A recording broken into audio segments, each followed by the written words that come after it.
हाँ जी, ये laws of reflection है, दोनों के दोनों इंपॉर्टेंट है, अच्छे से करो। और जब हो जाएगा तब मुझे बता देना, फिर हम आगे प्रोसीड करते हैं। ठीक है, चलो। नेक्स्ट अब आपके पास क्या चीज आती है, टाइप्स ऑफ मिरर आते हैं, या types of surfaces, reflecting surfaces हम करेंगे।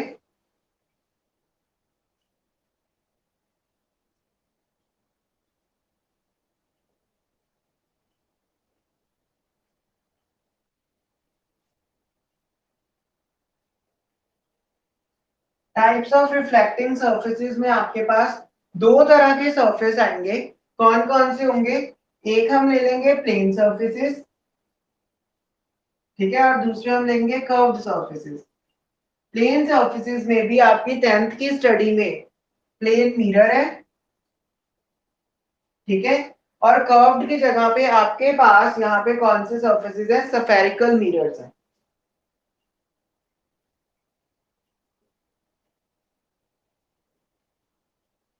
ठीक है, तो अब मैं टाइप्स ऑफ रिफ्लेक्टिंग सरफेसेस में इन दोनों को स्टडी करूंगा। सबसे पहले हम आ जाते हैं प्लेन मिरर पे, ठीक है। तो characteristics of image formed by plane mirror. ये प्लेन मिरर है, सबसे पहले तो प्लेन मिरर आपके पास होता कैसे है, ठीक है। प्लेन मिरर क्या होगा, जो आप अपने घर पे यूज करते हो, वो मिरर क्या होता है, स्ट्रेट होता है, ठीक है। वही मिरर से इमेज किस तरह से फॉर्म होती है वो चीज हम करने लगे हैं। Characteristics of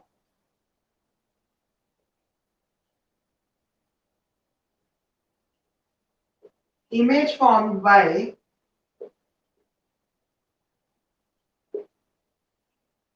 plane mirror।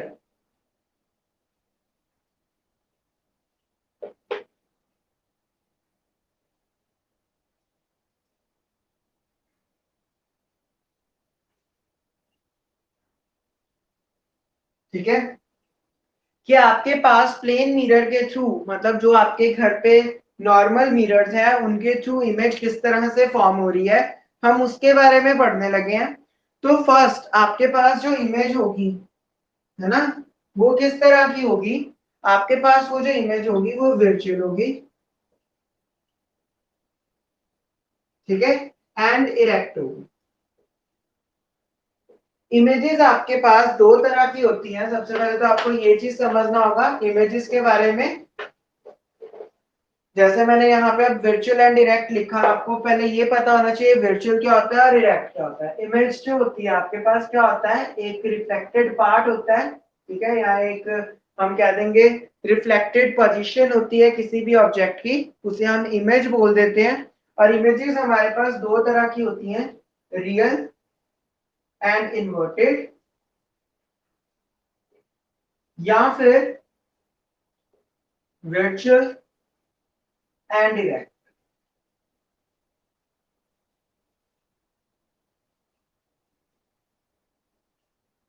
या तो वो रियल एंड इन्वर्टेड होगी या वर्चुअल एंड डायरेक्ट होगी। कभी वो वर्चुअल एंड इन्वर्टेड नहीं हो सकती, ना ही वो कभी रियल एंड डायरेक्ट हो सकती है, ठीक है। आपके पास वो क्या होगी, virtual and direct, real and inverted. Real image आपके पास क्या होती है, जो एक्चुअल रिफ्लेक्शन से बनती है, मतलब लाइट रे के एक्चुअल रिफ्लेक्ट होने के कारण जो इमेज बनेगी वो क्या होगी, real image that is formed due to the actual reflection. That image is known as real image, ठीक है। और virtual image आपके पास क्या होती है, जो imaginary reflection से बनती है,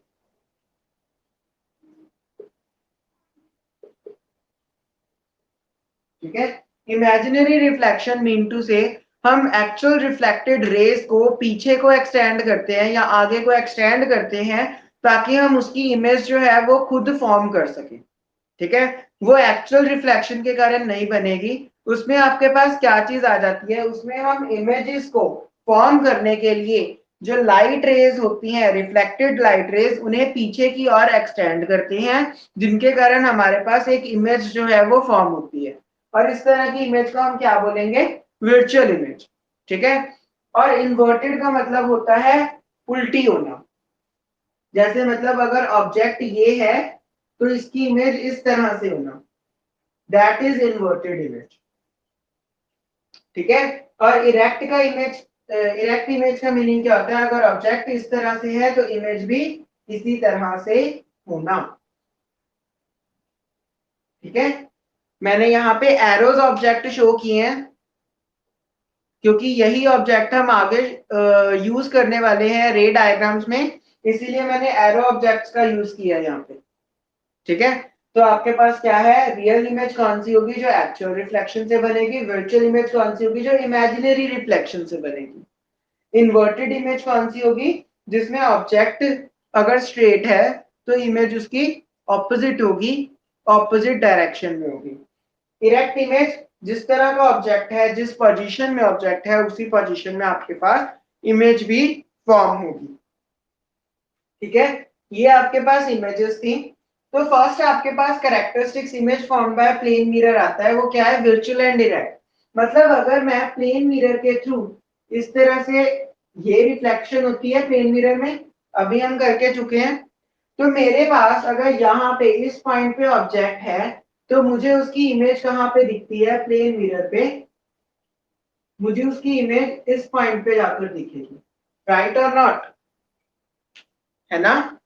अगर मैं प्लेन मिरर पे ऑब्जेक्ट, मेरे पास ये चीज है, तो उसकी इमेज कहाँ दिखेगी? उसके बिल्कुल स्ट्रेट। इसको हम थोड़ा और आगे को एक्सटेंड कर देते हैं ताकि आपके बिल्कुल उसके स्ट्रेट ही आए इमेज भी। ठीक है। अब यहाँ पे आपके पास ये जो हो रही है ये एक्चुअल रिफ्लेक्शन है।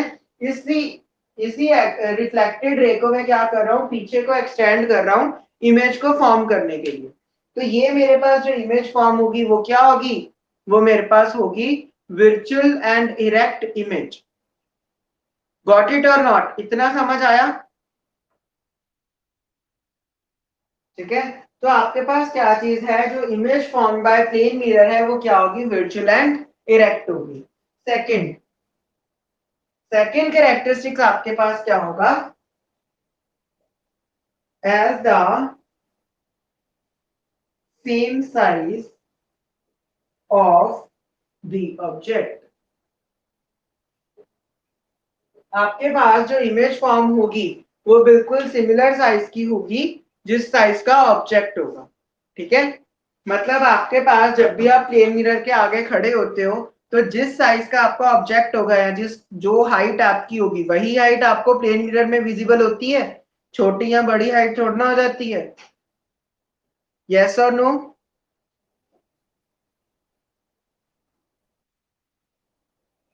हाँ जी लक्ष्य।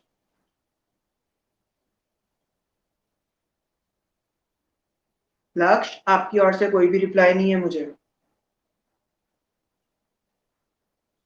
Switch on your mic.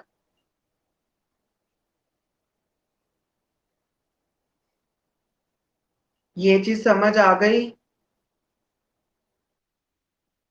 ठीक है। आपके पास जो इमेज होगी, जिस साइज का ऑब्जेक्ट होगा उसी साइज की आपके पास इमेज होगी।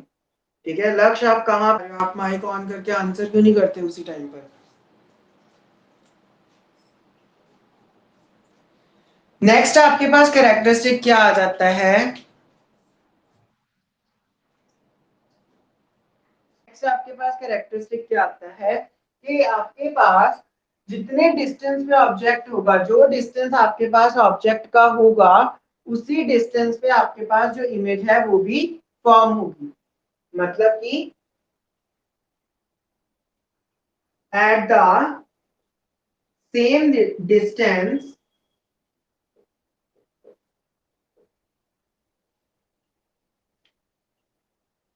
as behind the mirror,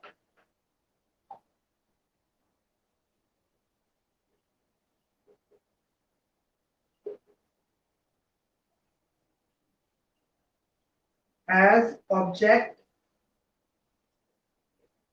is in front of the mirror।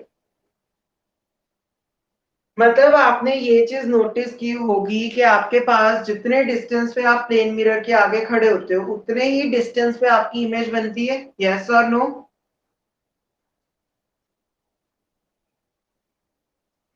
हाँ जी।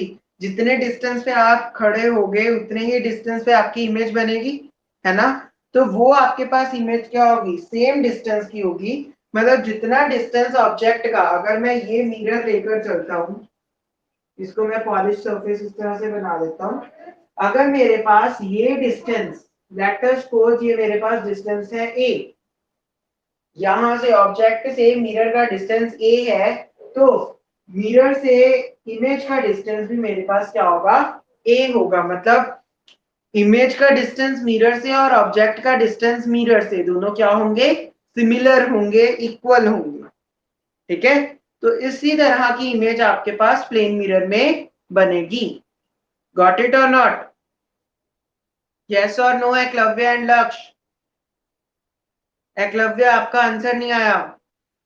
हम्म लास्ट आपके पास आ जाता है लैटरली इन्वर्टेड।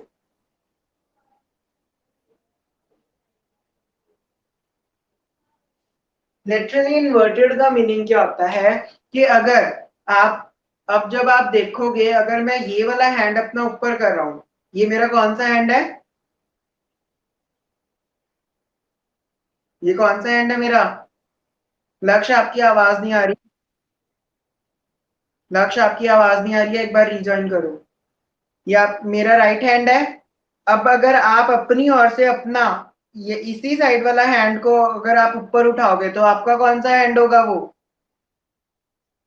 लेफ्ट हैंड होगा आपका, है ना। तो जब आप मिरर में भी इमेज देखते हो तो आपके पास क्या चीज होती है, अगर आप अपना राइट हैंड उठाओगे तो मिरर में आपका क्या चीज होगी, लेफ्ट हैंड आएगी। अगर आप अपना लेफ्ट हैंड उठाते हो तो मिरर में आपके राइट हैंड आता है। तो इसे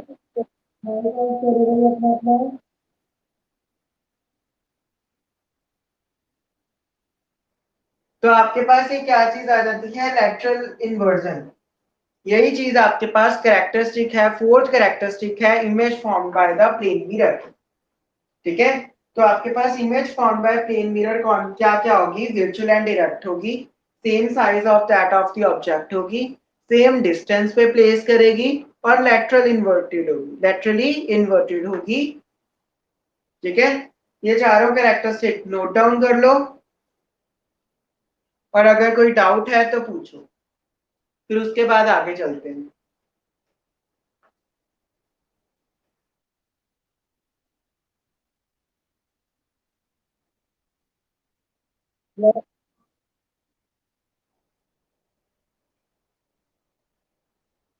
तेरी स्टडी हो रही है इतने शोर में?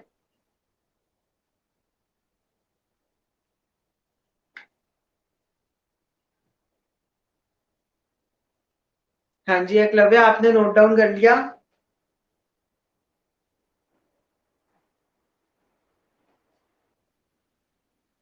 ठीक है जी। ओके जी।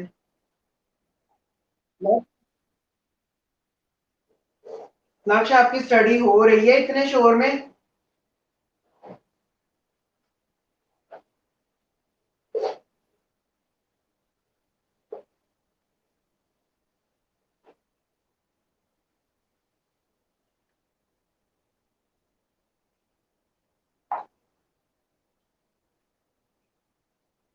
हाँ जी, ये चीज कर लो, फिर उसके बाद आगे प्रोसीड करते हैं।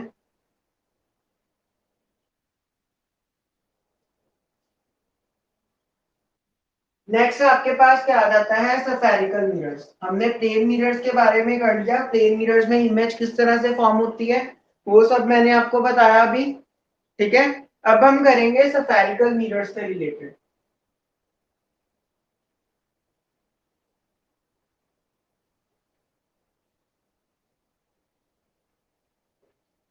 सफेरिकल मिरर्स आपके पास होते क्या हैं, आपके पास नेम से ही आपको पता चल रहा है, जो मिरर्स आपके पास सफेयर से, आपके पास क्या चीज होती है, एक होलो ग्लास सफेयर होता है। होलो ग्लास सफेयर का मतलब अंदर से खाली ग्लास का एक सफेयर होता है। सफेयर आपको पता होगा, बॉल जैसी शेप। ठीक है, वो सफेयर होगा। अब जब मैं इसको मिड में से कट आउट कर देता हूँ, यहां से जब मैं कट आउट कर दूंगा मिड में से, ठीक है, तो मेरे पास दो शेप्स आ रही हैं। ठीक है, तो अब इन दोनों शेप्स को मैं मिरर में किस तरह से कन्वर्ट करूंगा, अगर मैं इस शेप के बाहर वाली साइड को पॉलिश कर दूं और अंदर वाली साइड में क्या रहने दूं, रिफ्लेक्टेड रहने दूं।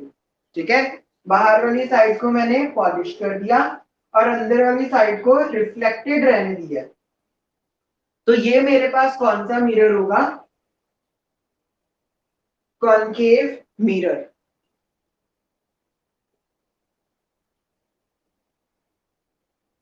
ठीक है, और इसका दूसरा क्या है, ये हमारे पास क्या चीज है, ये मेरे पास जो इनवर्ड है, इनवर्ड बल्जेस है, मतलब अंदर की तरफ बेंड हुआ है।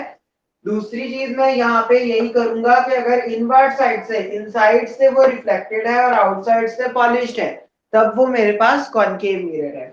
इसके अलावा अगर मेरे पास सरफेस को मैं इनसाइड से पॉलिश कर दूं, मतलब अंदर वाली साइड इसकी पॉलिश्ड हो और बाहर वाली साइड इसकी रिफ्लेक्टेड हो, तो वो आपके पास कौन सा होगा, कॉन्वेक्स मिरर।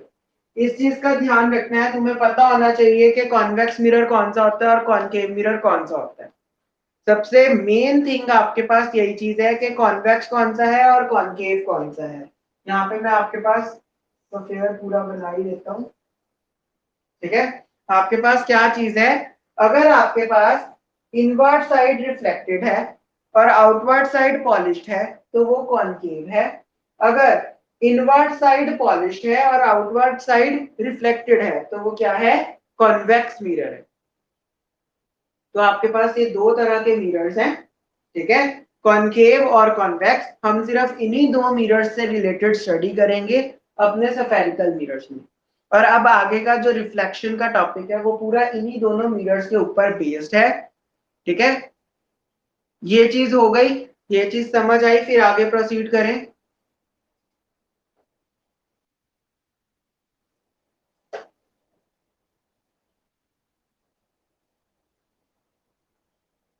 ठीक है, तो अब इन मिरर्स से रिलेटेड कुछ इंपॉर्टेंट टर्म्स हैं जो हमने करना है, कुछ डेफिनेशंस आप कह लो।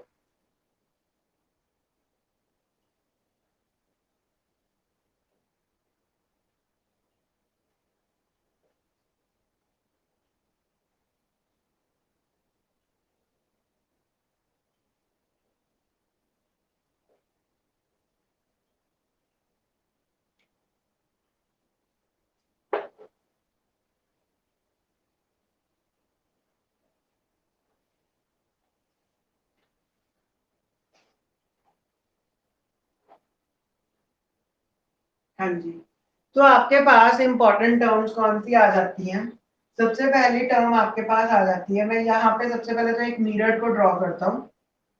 ठीक है, चलो पहले कॉनकेव मिरर ले लेते हैं, बाद में कॉन्वेक्स मिरर का केस लेंगे।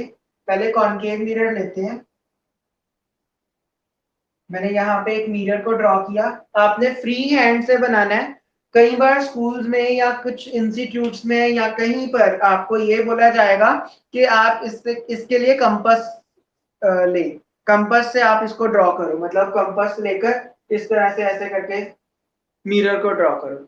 आप इसे फ्री हैंड से बनाओ, वो आपके पास टाइम को सेव करता है। आपकी फ्री हैंड से आपको कैसे बनाना है, पेन को या पेंसिल को ही हाथ में पकड़ोगे क्योंकि पेंसिल से आपने डायग्राम बनाने हैं और इस तरह से आपने मिरर को बना लिया। थोड़ा टाइम लगेगा स्टार्टिंग में, आपके पास परफेक्ट नहीं आएगा, but at the end of the 10th class आप प्रॉपर अच्छे से बनाना सीख जाओगे। अगर आप प्रैक्टिस करोगे तो अभी सितंबर एग्जाम्स तक ही आपका अच्छे से बनाना आप सीख जाओगे मिरर को। ठीक है, ये हमने बना दिया कॉनकेव मिरर। अब सबसे पहले कॉनकेव मिरर का ये पार्ट जो है, यहां से लेकर यहां तक का पार्ट, इसे हम क्या बोलते हैं, aperture of the mirror. First definition. ठीक है, अपर्चर ऑफ द मिरर आपके पास क्या चीज होती है, अगर मैं ये सेंटर लेके चलूं इस स्फीयर का, तो मेरे पास जो इस स्फीयर का डायामीटर होगा that is the aperture of the mirror. Aperture of the mirror की दो डेफिनेशन होती हैं। फर्स्ट आ जाती है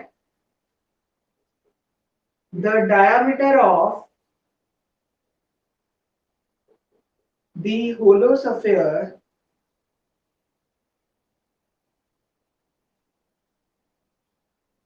from which the mirror apart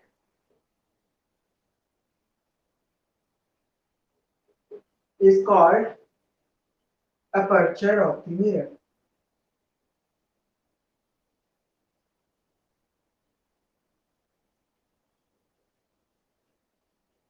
ठीक है, ये आपके पास अपर्चर ऑफ द मिरर की डेफिनेशन है कि आपके पास डायामीटर हो होलो स्फीयर का जिसमें से मिरर को बनाया गया हो, मिरर अपार्ट, मिरर को काटा गया हो या मिरर को बनाया गया हो, उसी डायामीटर को हम क्या बोल देते हैं, अपर्चर ऑफ द मिरर। इसी के साथ आप एक और डेफिनेशन अपर्चर की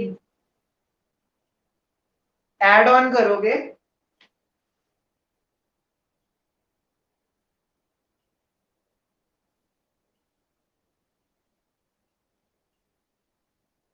the reflected surface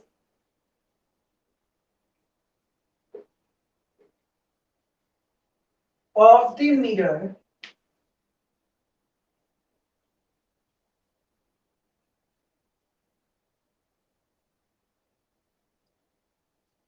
is called aperture of the mirror।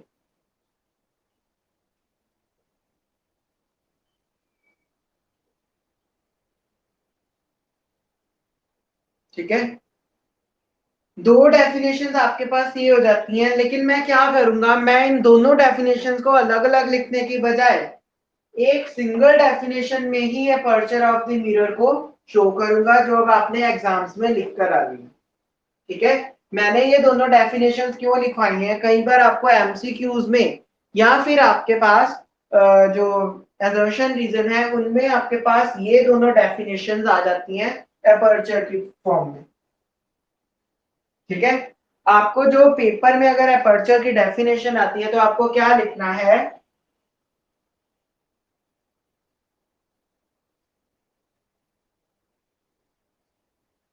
The, ये दोनों नहीं लिखनी, अगर आपको डेफिनेशन आती है तो आपने ये लिखनी है, the diameter of the hollow sphere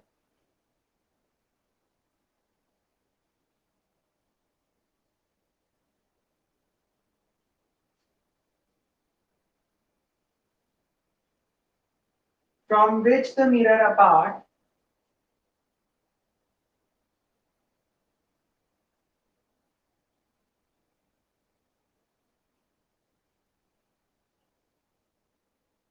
where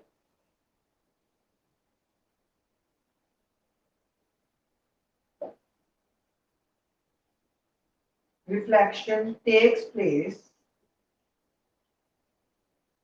is called aperture।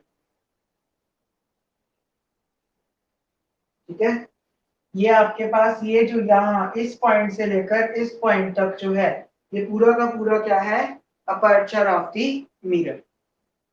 ये आपके पास अपर्चर है, अपर्चर की ये दोनों डेफिनेशंस जो हैं वो आपको असर्शन रीजन या एमसीक्यूज में आ जाती हैं, बट अगर आपको डेफिनेशन फॉर्म में लिखना आता है 1 मार्क में, हाफ मार्क में, तो आपने ये लिख कर आना।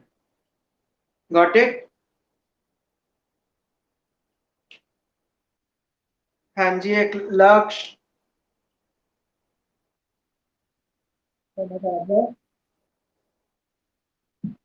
ठीक है, उसके बाद आपके पास आता है नेक्स्ट, जो इसे नोट डाउन कर लिया, नेक्स्ट करूं, आगे प्रोसीड करूं?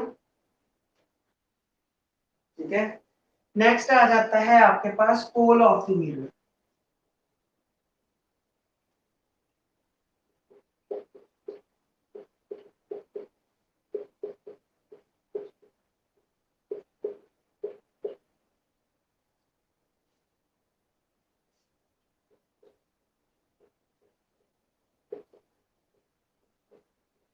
The center of the reflecting surface of the mirror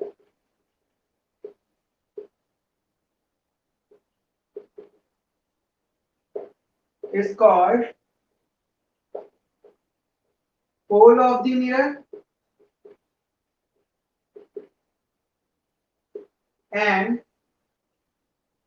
is designated by, या फिर आप लिख सकते हो and is denoted by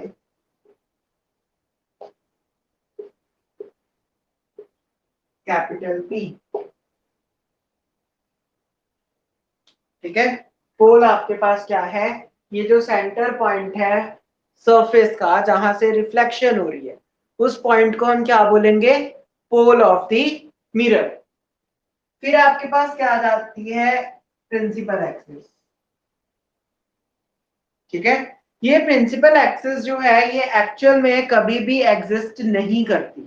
ठीक है, ये एक्चुअल में कभी भी एग्जिस्ट नहीं करती, मतलब हमें डेली लाइफ में, रियल लाइफ में कभी भी विजिबल नहीं होती। ये सिर्फ हम अपने लिए, ताकि हम बता सकें कि किस तरह से रिफ्लेक्शन हो पा रही है स्फेरिकल मिरर्स के थ्रू, इसीलिए हम प्रिंसिपल एक्सिस को लेकर चलते हैं।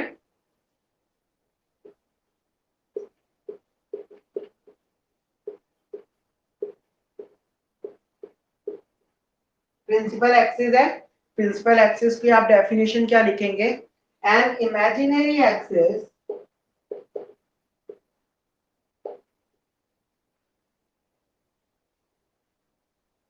passes to the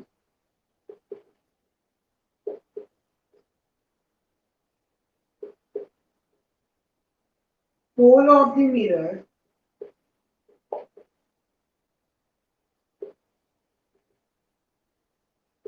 is called principal axis।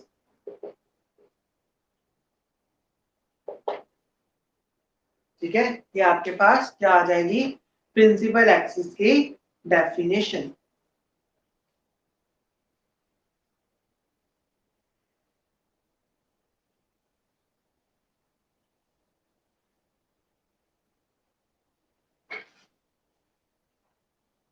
जब ये नोट डाउन कर लो बता देना, फिर आगे प्रोसीड करते हैं।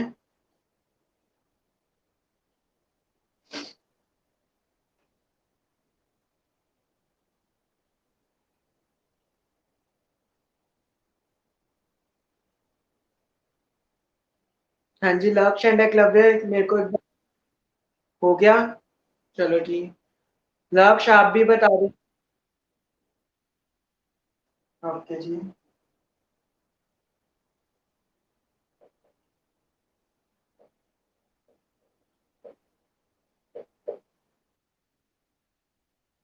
5 बजे ओवर है क्लास,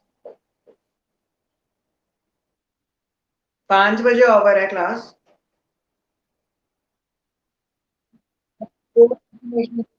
डेफिनेशन और रह गई, उसके बाद चले जाना। ठीक है, 2 डेफिनेशन और लिखवाऊंगा, बाकी जो 3 डेफिनेशन हैं वो कल लिखवाऊंगा, वो कल समझाऊंगा होता क्या है।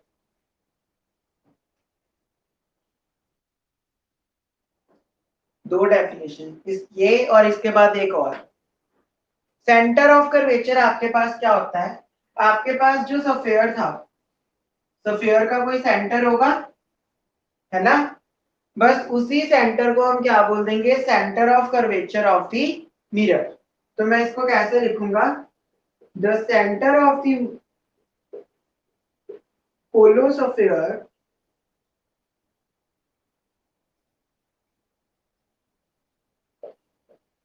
from which the mirror apart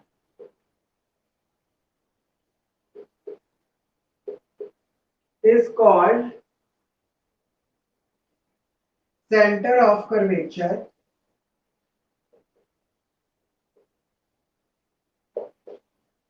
of the mirror and is denoted by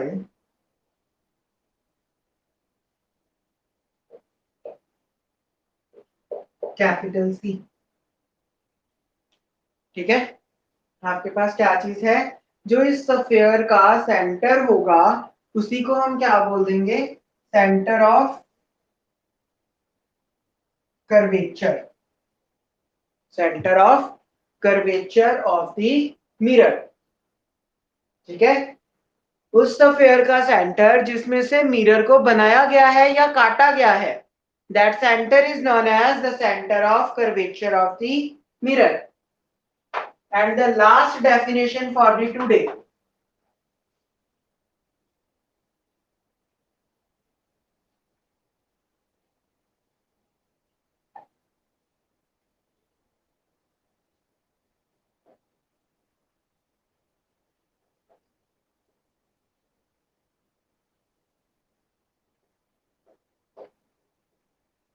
radius of curvature. Radius of curvature क्या होगा? जो इस स्फीयर का रेडियस होगा, that is the radius of curvature of the mirror. Radius of curvature की हम दो definition लिखेंगे. क्या क्या लिखेंगे? First is the radius of the hollow sphere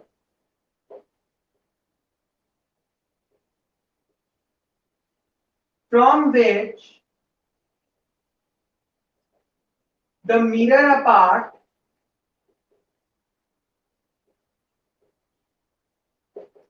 is called radius of curvature of the mirror and is denoted by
आपके पास radius of curvature की दो डेफिनेशंस हैं. पहली डेफिनेशन होगी उस स्फीयर का रेडियस जिसमें से मिरर को बनाया गया है, that is radius of curvature.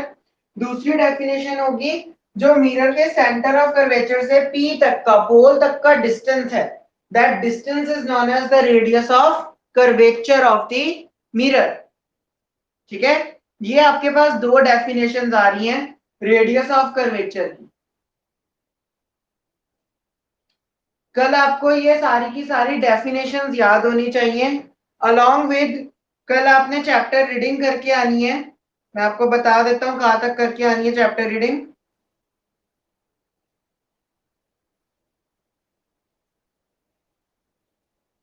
हाँ जी, ये नोट डाउन कर लिया.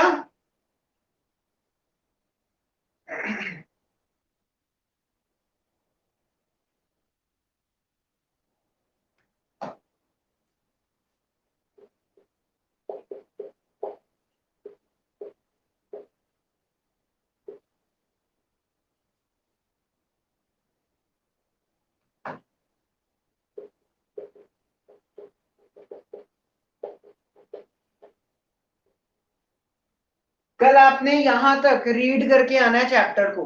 Page number 162 before activity 10.2. यहां तक चैप्टर को रीड करोगे, अलोंग विद इन डेफिनेशंस को याद करोगे, अच्छे से समझोगे. मेरी बात सुन लो, अगर ये डेफिनेशंस नहीं समझ आई, तुम्हें आगे का चैप्टर नहीं आएगा समझ. आगे रे डायग्राम्स हैं, न्यूमेरिकल्स हैं, तुमसे वो सॉल्व नहीं होंगे अगर तुम्हें ये चीज नहीं आती हुई. तो इसीलिए चैप्टर रीडिंग मस्ट है. कोई प्रॉब्लम कोई डाउट आएगा कल के लेक्चर की स्टार्टिंग में तुम पूछोगे. और इन डेफिनेशंस को याद करना, समझना बहुत अच्छे से. जो चीज नहीं समझ आई मुझसे दोबारा पूछोगे. Got it? हाँ जी लक्ष्य, आपकी ओर से कोई आंसर नहीं है? लक्ष्य, क्या जी?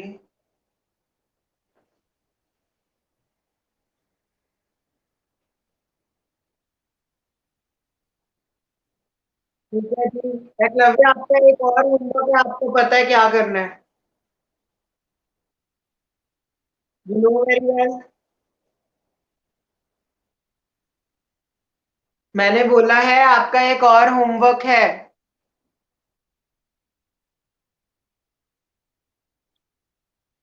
तो वो तेरा पेंडिंग होमवर्क है ना, वो तेरी गलती है, तूने नहीं किया सैटरडे वाला होमवर्क। कोई बात नहीं, सैटरडे वाला होमवर्क भी आप करके आओगे।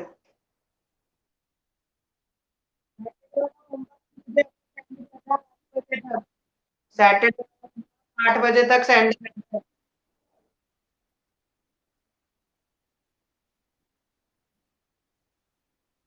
तो उसमें बेनिफिट किसका है, तेरा है कि मेरा है, ये बता दे। तेरी पेंडिंग डेफिनेशंस थी, तूने वो नहीं की पेंडिंग।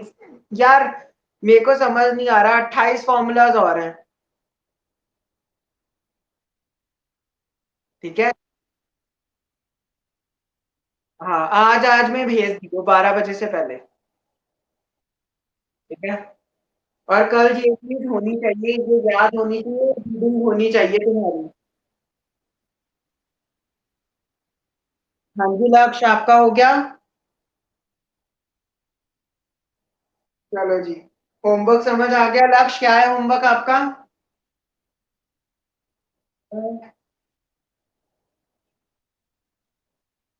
बोलो लक्ष्य, होमवर्क क्या है? जल्दी बोलो। हाँ जी। और